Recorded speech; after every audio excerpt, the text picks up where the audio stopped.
वो एक राजा नहीं लगता था, सिर्फ 8 साल का एक बच्चा था।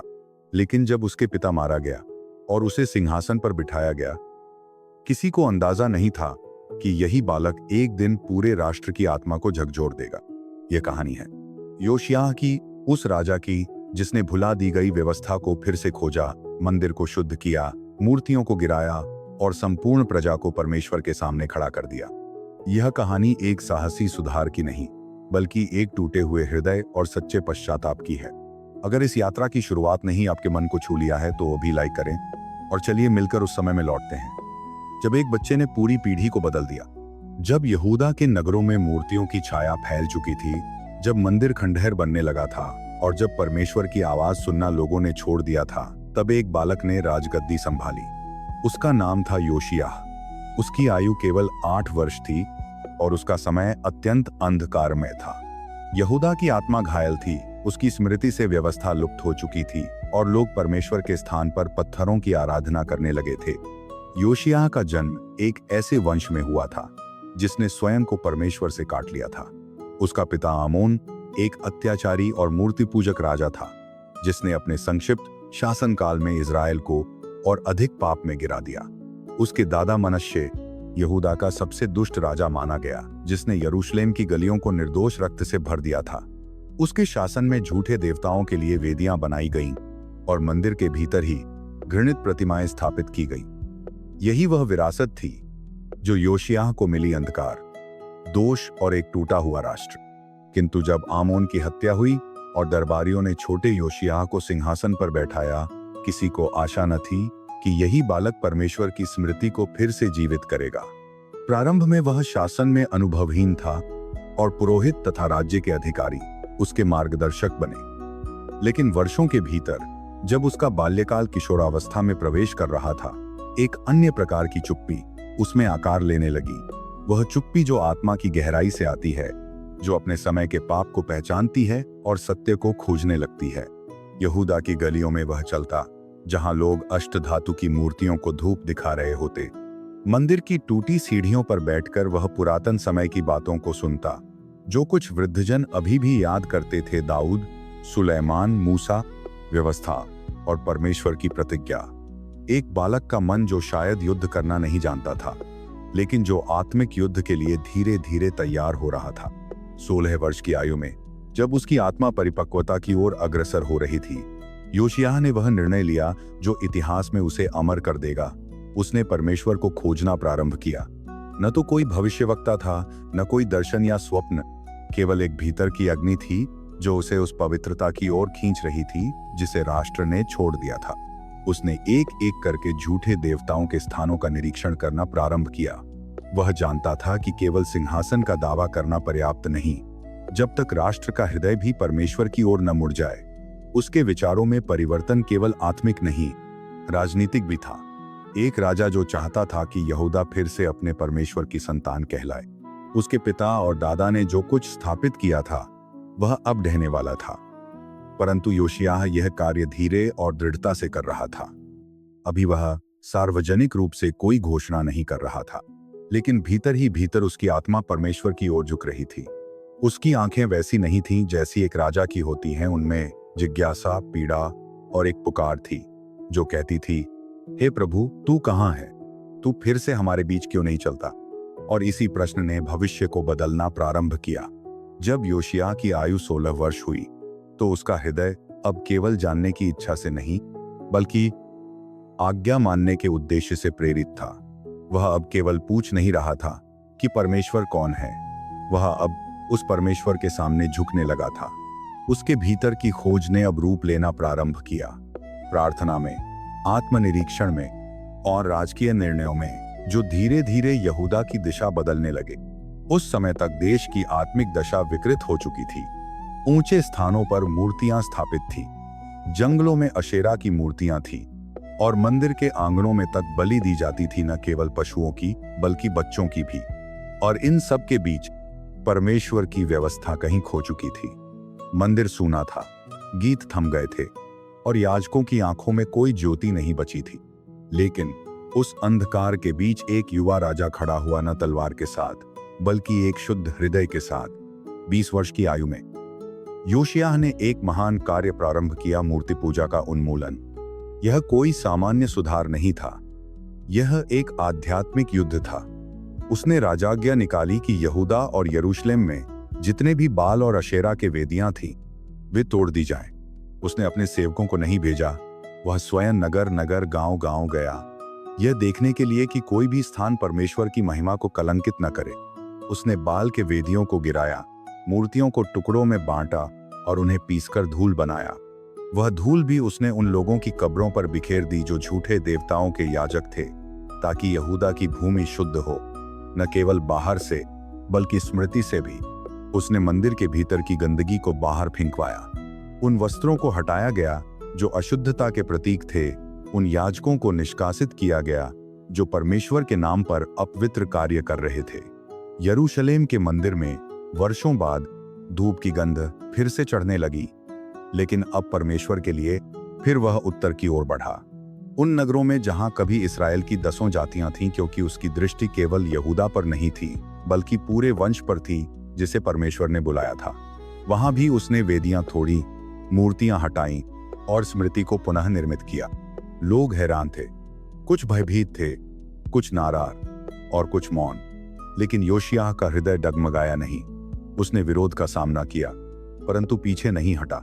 वह जानता था कि शुद्ध की राह सरल नहीं होती परंतु आवश्यक होती है, और इस सब के बीच उसने कोई घमंड नहीं दिखाया। न ही उसने इसे अपनी नीति कहा, उसने इसे प्रभु का कार्य कहा। और दिन प्रतिदिन उसका हृदय और अधिक झुकता गया और उसका जीवन एक जीवित बलिदान बनता गया। यह अब केवल एक सुधार नहीं था, यह एक बुलाहट थी, एक पुकार जो कह रही थी, हम लौट चलें अपने परमेश्वर के पास। जब देश की भूमि से मूर्तियां हटा दी गईं और मंदिर के प्रांगण शुद्ध कर दिए गए, तब राजा योशिय्याह का ध्यान उस भवन की ओर गया जिसे कभी परमेश्वर का निवास कहा जाता था। यरूशलेम का मंदिर अब पुनः निर्माण और मरम्मत के लिए तैयार था। एक ऐसा स्थान जो वर्षों तक अपवित्रता का घर बन चुका था, अब समय था कि उसे फिर से परमेश्वर के नाम से पवित्र किया जाए। राजा ने याजक हिल्किय्याह और अपने सचिव शापान को आज्ञा दी कि वे मंदिर की मरम्मत का कार्य प्रारंभ करें। राजकोष से चांदी निकालकर कामगारों को दी गई और भवन के हर कोने की जांच की जाने लगी। वहां दीवारों में दरारें थीं, कोठरियों में गंदगी थी और वर्षों पुरानी वस्तुएं धूल में दबी पड़ी थीं। उन्हीं कोठरियों में, जहां समय ठहरा हुआ प्रतीत होता था, अचानक हिल्किय्याह ने कुछ पाया, एक पुस्तक, एक प्राचीन ग्रंथ जो चर्मपत्र में लिपटा था। वह कोई साधारण ग्रंथ नहीं था, वह था परमेश्वर की व्यवस्था की पुस्तक। वह पुस्तक जिसे मूसा ने लिखा था, जिसे दशकों पहले मंदिर में सुरक्षित रखा गया था, परंतु अब तक कोई उसे पढ़ना तो दूर, याद भी नहीं करता था। हिल्किय्याह कांप उठा। वह जानता था कि यह केवल इतिहास नहीं था, यह जीवित वाणी थी। उसने तुरंत शापान को वह पुस्तक सौंपी और शापान जैसे ही उसे पढ़ने लगा, उसका हृदय भारी हो गया। यहूदा ने जो कुछ किया था, जो मूर्ति पूजा, जो अन्याय, जो अपवित्रता, वह सब उस व्यवस्था के विरुद्ध था। शापान वह पुस्तक लेकर राजा के पास पहुंचा।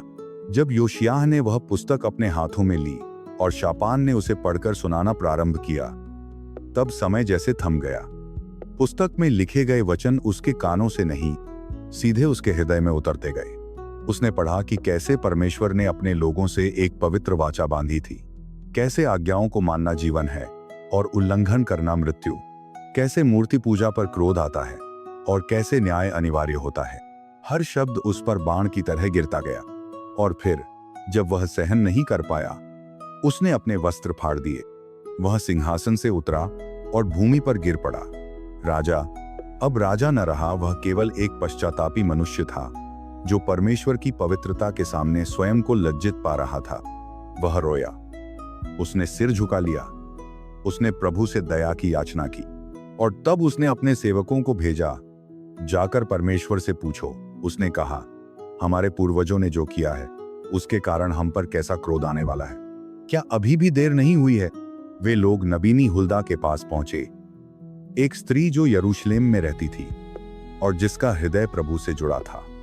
जब उसने परमेश्वर से उत्तर मांगा तो जो वाणी आई वह कठोर थी परंतु सत्य से भरी। यहूदा के लोगों ने मेरे विरुद्ध पाप किया है, उन्होंने मुझे छोड़कर झूठे देवताओं को पूजा है, इसलिए मेरा न्याय आएगा और यह स्थान उजाड़ हो जाएगा। परंतु हुल्दा की वाणी में एक कोमलता भी थी, एक उत्तर जो केवल योशियाह के लिए था। परंतु राजा से कहो, क्योंकि तेरा हृदय नम्र हुआ और तू मेरे वचन सुनकर कांप उठा, क्योंकि तूने अपने वस्त्र फाड़े और मेरे सामने रोया। मैंने तुझे सुन लिया है, तू अपनी मृत्यु के बाद शांति से विश्राम करेगा और यह विपत्ति तेरे दिनों में नहीं आएगी। यह सुनकर योशियाह और भी नम्र हो गया।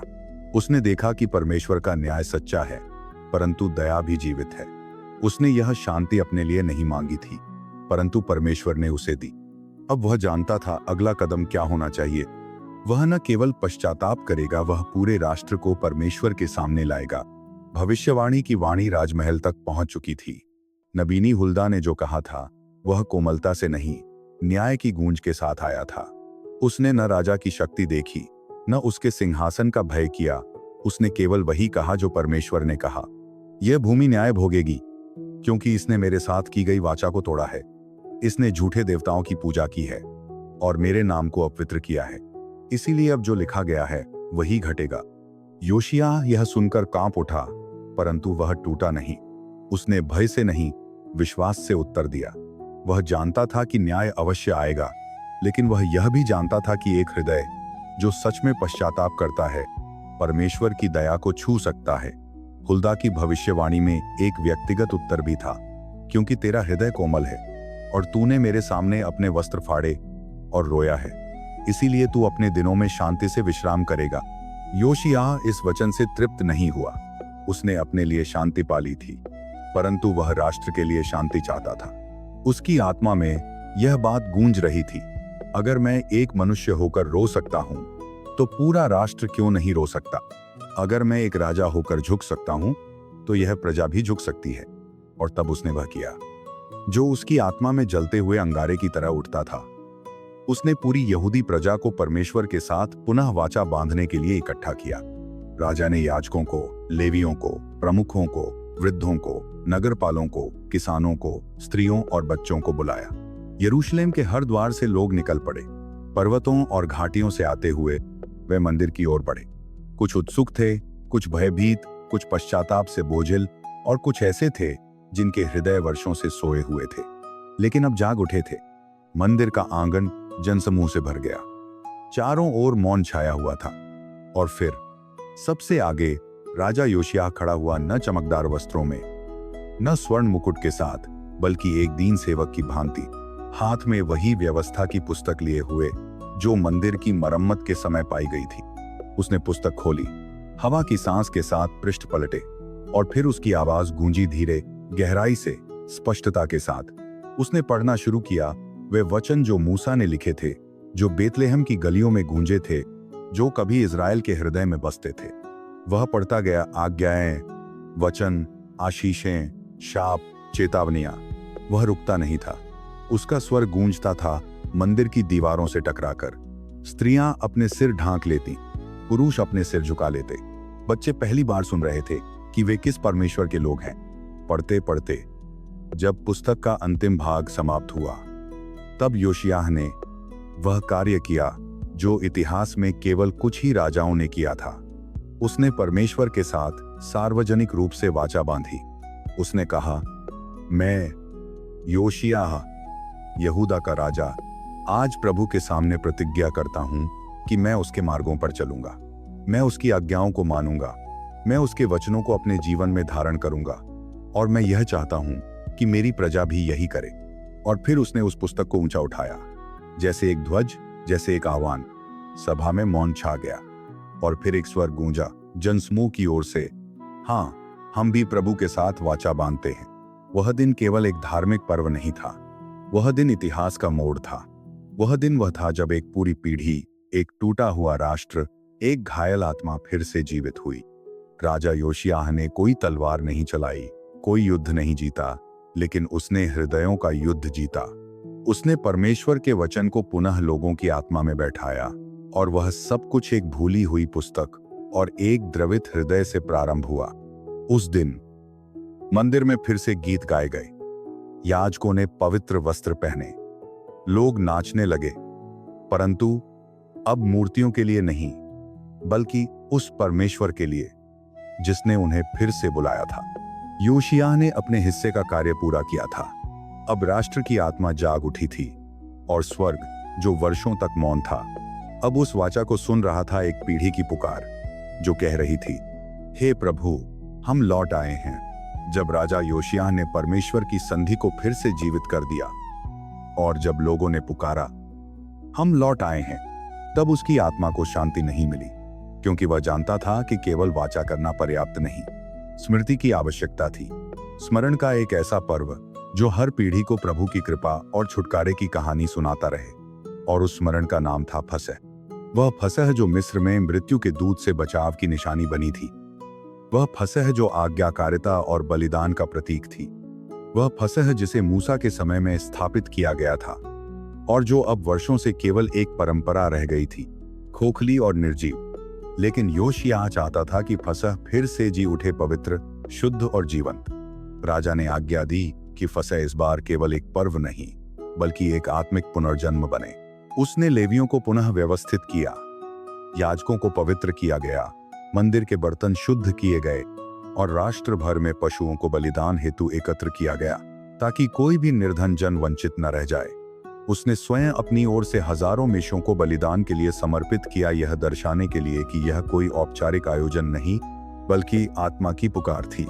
जब वह दिन आया, तब यरूशलेम का मंदिर एक बार फिर जीवन से भर गया। चारों ओर धूप की सुगंध थी, संगति की झंकार, बच्चों की चहचहाहट और वृद्धों की आंखों में आंसू।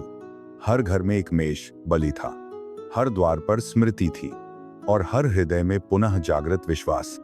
याजकों ने व्यवस्था के अनुसार बलिदान चढ़ाए, लेवियों ने वाद्ययंत्रों के साथ स्तुति की। स्त्रियां जो वर्षों से त्योहारी हर्ष से दूर थीं, अब फिर से अपने बच्चों को परमेश्वर की कृपा की कहानी सुना रही थी। कैसे उसने हमारे पूर्वजों को मिस्र से निकाला, कैसे उसने अपने दाहिने हाथ से हमें बचाया। वह दिन यरूशलेम के इतिहास में अंकित हो गया। बाइबल कहती है कि ऐसी फसह सालों पीढ़ियों से नहीं मनाई गई थी, न सैमुएल के दिनों से, न दाऊद के समय से। यह एक संकेत था कि भले ही न्याय निकट हो, फिर भी प्रभु अब भी अपने लोगों को देख रहा है। यह पर्व था भय के साए में, लेकिन आभार के प्रकाश में। परंतु समय स्थिर नहीं रहता। राजा योशिय्याह जानता था कि स्वर्गीय भविष्यवाणी अब भी अटल थी कि यहूदा को अपने पापों का फल भोगना पड़ेगा। और जैसे ही यह आत्मिक जागृति घटित हो रही थी, राष्ट्र की सीमाओं के पास इतिहास एक नई करवट ले रहा था। मिस्र का राजा नको उत्तर की ओर युद्ध करने जा रहा था, अश्शूर के पतन के मध्य और बेबीलोन की उभरती ताकत के सामने। वह हिब्रियों के देश से होकर गुजरना चाहता था, न उनके विरुद्ध, परंतु अपने मार्ग में। योशिय्याह, जो आत्मिक रूप से सजग था, परंतु राजनीतिक दृष्टि से सावधान नहीं रहा, उसके मार्ग को रोकने हेतु मेगिद्दो की ओर निकला। कोई नहीं जानता कि क्यों। शायद उसने सोचा कि प्रभु का जनादेश है, शायद उसे लगा कि यहूदा की स्वतंत्रता खतरे में है, या शायद वह यह मान बैठा कि आत्मिक शुद्धता के साथ राष्ट्र की रक्षा भी अब उसका कर्तव्य है। नको ने संदेश भेजा, मैं तुझसे युद्ध करने नहीं आया हूं, हे योशिय्याह, मेरा युद्ध उत्तर में है, मेरी गति प्रभु के निर्देश से है, मत रोक। किंतु योशिय्याह नहीं रुका। वह युद्ध के लिए निकला, लेकिन इस बार वह स्वर्ण मुकुट नहीं, सैनिक का वस्त्र पहने था। उसने अपने को सामान्य सैनिकों के बीच छुपा लिया। वह जो अब तक आत्मिक सेनाओं का नेतृत्व कर रहा था, अब शारीरिक युद्ध की पंक्ति में खड़ा था। और वहां मेगिद्दो की धरती पर तीरों की बौछार में योशिय्याह घायल हुआ। उसका रक्त बहा और सैनिकों ने उसे हठात यरूशलेम वापस लाया। वहां मंदिर के पास, जिस स्थान पर उसने व्यवस्था पढ़ी थी, जहां उसने वाचा बांधी थी, जहां उसने फसह को पुनर्जीवित किया था, वहीं उसकी सांसें थम गईं। प्रजा रो पड़ी, पुरोहित विलाप करने लगे। प्रेरित यिर्मयाह ने उसके लिए विलाप रचा और वह विलाप पीढ़ियों तक स्मरण में रहा। राजा चला गया था, परंतु उसका प्रकाश बुझा नहीं था। योशिय्याह ने युद्ध जीतने के लिए शासन नहीं किया, उसने आत्माएं जीतने के लिए शासन किया। उसने तलवार नहीं चलाई, उसने मूर्तियों को गिराया। उसने राज्य को समृद्ध नहीं किया, उसने हृदयों को नम्र किया। उसने प्रभु के साथ केवल व्यक्तिगत शांति नहीं पाई, उसने पूरी पीढ़ी को प्रभु के सामने खड़ा किया। और जब वह गया, तब वह एक राजा नहीं, बल्कि एक जीवित उदाहरण बन गया कि कोई एक व्यक्ति, एक कोमल हृदय वाला बालक भी यदि ईमानदारी से परमेश्वर को ढूंढे तो एक पूरी पीढ़ी को बदल सकता है। राजा योशियाह का जीवन हमें सिखाता है कि उम्र छोटी हो सकती है, परिस्थितियां अंधकारमय हो सकती हैं, विरासत कलंकित हो सकती है, लेकिन यदि हृदय नम्र हो और आत्मा परमेश्वर की खोज में लगी हो तो इतिहास बदला जा सकता है। उसने न केवल मूर्तियों को गिराया बल्कि एक पूरे राष्ट्र की आत्मा को जगा दिया। वह राजा नहीं रहा, लेकिन आज भी उसकी स्मृति जीवित है हर उस व्यक्ति में जो टूटे हुए युग में भी प्रभु से जुड़ना चाहता है। यदि इस कहानी ने आपके मन को छुआ हो तो इस वीडियो को एक लाइक जरूर दें और नीचे टिप्पणी में लिखें, मैं भी योशियाह की तरह परमेश्वर को पाना चाहता हूं। आपके शब्द किसी और के लिए आशा का कारण बन सकते हैं।